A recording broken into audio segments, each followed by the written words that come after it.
I live in Panama. I work as an online customer service rep for a major tourist firm. My days are spent online answering calls, booking tourist excursions, and more. I spend a lot of time on my computer. My other passion is fitness. I'm an amateur bodybuilder and have competed in several women's competitions locally. I am by no means some kind of world star, but I am extremely passionate about healthy living, healthy eating, fitness, and teaching others to make small lifestyle changes which can add up to big changes in your future. I'm in a lot of online fitness groups, one of which is on FB. I post some of my videos in the group and try to lure possible new clients to my fitness and workout website where I have videos you can download and fitness plans for a small subscription fee or a pay per video fee. I've been posting in this group for years, and most people respond with kind comments, and some people do join my fitness page. I'm not married, I have no children, and I've been single for quite a while. A lot of men, if they're not into bodybuilding or fitness, tend to not be able to handle my lifestyle. My eating, my routines are very regimented and very strict. I'm up every morning at the gym. Thomas responded to my post saying he enjoyed my video and hoped we could become friends.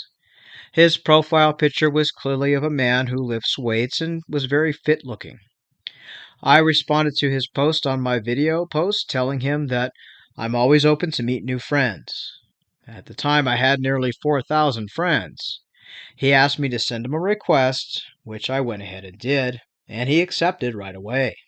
He started liking all of my photos the minute that he accepted my friend request, so I know he was going through my albums. His profile said he was from Malta, but lived in Miami. Once I added him as a friend, he immediately messaged me as well, sending me several pictures of himself. He told me right away he was divorced.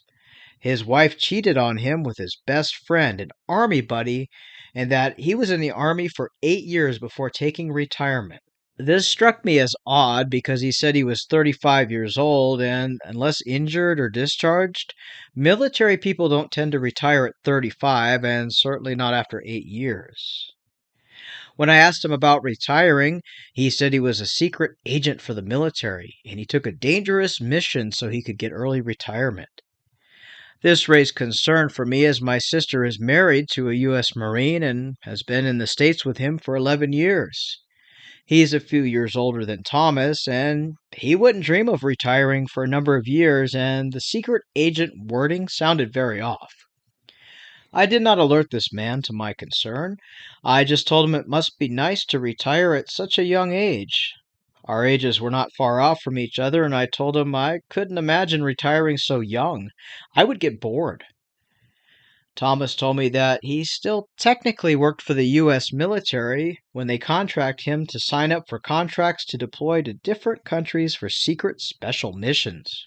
He told me he would be leaving for a secret special mission to the Ukraine in 3 weeks. The military was paying him $1 million to complete this mission, and with his money he would buy a new home in Miami, and that he was considering buying a home in Panama and living his life there as he was tired of all these dangerous secret missions. So this man told me in one sentence that he was retired and then still working on demand for the military. Thomas told me that he lived in a beautiful house in Miami. Now, I've been to Miami several times and often travel to the U.S. for fitness competitions and other fitness related conferences. When I told him this and questioned him about which area of Miami is your home located, he quickly changed the subject, but not before sending me photo after photo of his so called home. I quickly put the pictures into search, and they came back to a home in Malibu, California, which was featured on a home design website. It was at this time there was no doubt this man was a trickster and a liar. I did not indicate to him my findings, I just continued to let him talk. He got more personal with me, asking what I did for work. I didn't tell him a whole lot, but I did tell him that I am a personal trainer. He then told me he's very much into health and fitness and loves to swim.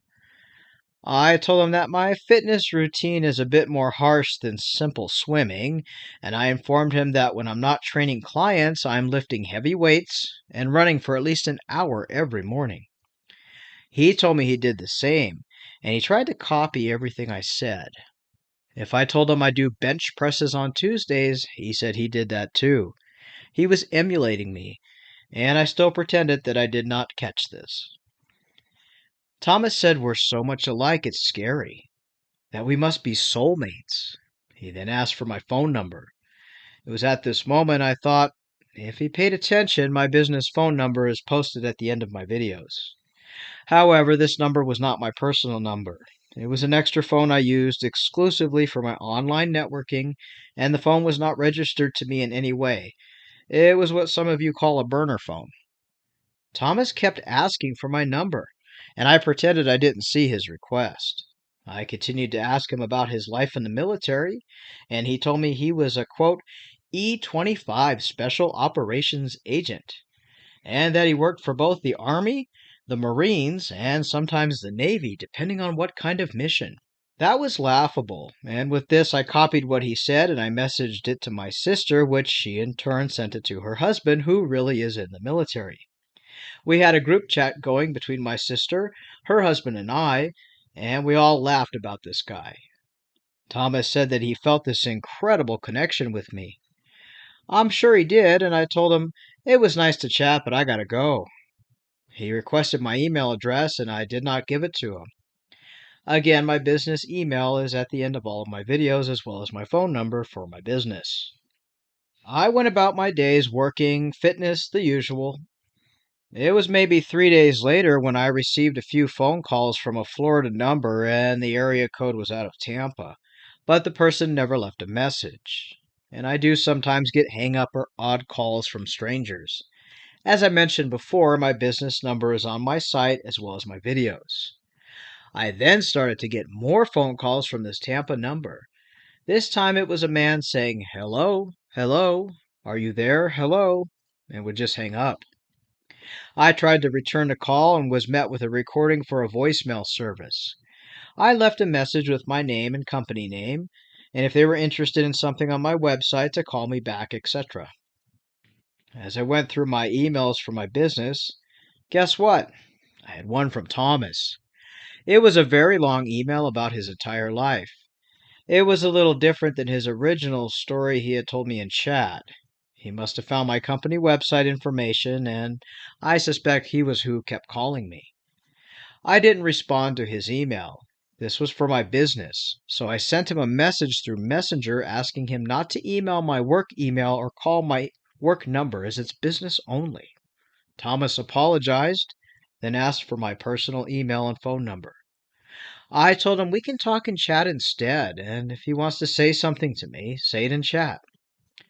Shortly after this, I received a phone call again on my business phone. It was an unknown number, and I picked up. It was Thomas. He said he couldn't help but want to hear me. He then told me that he had been scammed before and wanted to make sure I was real. He told me there's so many fakes and liars and bad people online that he was unsure if I was real or not, as I wouldn't give him my personal number and email. But now he could confirm I was real. He wanted to get to know me. I told him again I don't give out my personal phone number or email to strangers or people from the internet. I again told him we could chat here. Thomas said due to the nature of his job, he was not allowed to be on social media as it was a violation of military rules. I copied and pasted this to my group chat with my sister and her husband, and my sister's husband quickly replied to me and he said that's simply untrue. Yes, there's protocol, but soldiers have social media. My sister advised me to block this guy, but for whatever reason, I wanted to see what else this guy would say. It was like some kind of entertainment for me. I also played a voice message Thomas left for me and uploaded it to the group chat. My sister's husband said it sounded like he was from Nigeria, and definitely not where he said he was originally from. I kept the chat on Messenger pretty light. Thomas kept pushing for my email and phone number, and again I would tell him no. He tried to tell me that I should trust him and wanted to know why I didn't trust him. He then told me he was falling in love with me, and was too afraid to speak his mind, but he had to tell me as he is being forced to go on a secret mission to an undisclosed location, and it was going to be very dangerous, and he didn't know what would happen, and that he had to speak his mind before deployment. I guess going to the Ukraine was out. I told him I appreciated the honesty, but I simply wasn't wanting a relationship or to be with him in that way. Thomas then said that he knew I was horribly abused by past men and that that's why I'm afraid to be loved by him. I was a little shocked at this, as I'd never been abused, and I told him exactly this. I said I've always had great relationships. Even my ex and I remained friends after our breakup as we had no hard feelings. We were just not a good fit for each other. Thomas said he knew better, and as a military trained him, he can recognize abuse and trauma, and he could see it all over me. I laughed and told him to stick his military missions, stick with that, I'm not an abused woman. I ended the conversation and I didn't look at my messages from him for a few days. It was just weird.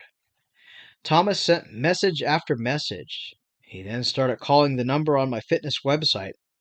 I didn't answer my phone when I'm training a client, and Thomas kept calling during that time that I was working out in a session with a client. Thomas left message after message telling me that he knew I was cheating on him. I was with other men, and that's why I didn't answer my phone. This got to be a bit much, and after my training session, I phoned Thomas's number back, and to my surprise, he answered. He accused me of, quote, cheating on him. I told him he was crazy, we're not in a relationship, and I was at work with a client at the gym. And it's none of his business, and I told him that. Thomas then told me he was deployed to a, quote, unknown location. I asked him, what do you mean, unknown? Do you not know where you are? This was laughable. He told me he could not tell me, but it was a special ops mission and his phone wasn't working right because he wasted all of his minutes trying to call me and I wouldn't answer. He then asked me if I could load minutes on his phone by buying him a $500 iTunes card. Well, I use an Android, but I know how Apple phones work. iTunes do not add minutes to a phone. I told him this, and he said, well, due to military rules, iTunes are used and cashed in with the commander, and then the commander adds minutes to a soldier's special phone. I copied and pasted this, of course, to my group chat with my sister and her husband, and they both replied with laughter. We decided to play along with this. I found photos of used iTunes cards online and sent him one through Messenger. He thanked me, but that thank you was short-lived as he messaged me back minutes later saying it was used.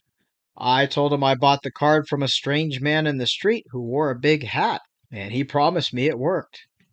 Thomas became angry, telling me to report the man to the police and demand my money back, then go to a real store and buy him a $500 card and show him the card and the receipt.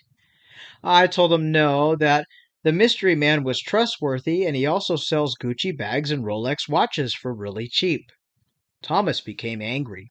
He told me to stop playing games in his head and that to go get a card or he would report me to the military police for tricking an esteemed military agent. I told him to report away and that in fact my brother-in-law is in the military in the USA and I'll let him know. Thomas then started to type nasty words to me in chat before he blocked me. I had a laugh. He did call my business number a few times after this and hang up, and once in a while I would get phone calls from a Nigerian phone number, but I would ignore and I'd block. I knew from the beginning something was off about this man, but it was a good waste of his time. This is my story, and yes, I do receive friend requests now from strange profiles, but I ignore and I block. Thank you for telling my story, and greetings from Panama. We'd like to thank this lady for sharing her story. Fortunately, she did a little bit of work and checked into the guy and checked with friends and family to see that he was definitely not a real military man. If you'd like to share your encounter, whether you lost money, not, or if it's just a funny encounter, you can find us scammingscammers@gmail.com, or you can find us currently on Facebook under Scamming Cyber Education. Drop us your email or message about your encounter, and if you have screenshots, that helps us to verify your story, and then we'll narrate it into a video. Until next time, stay safe.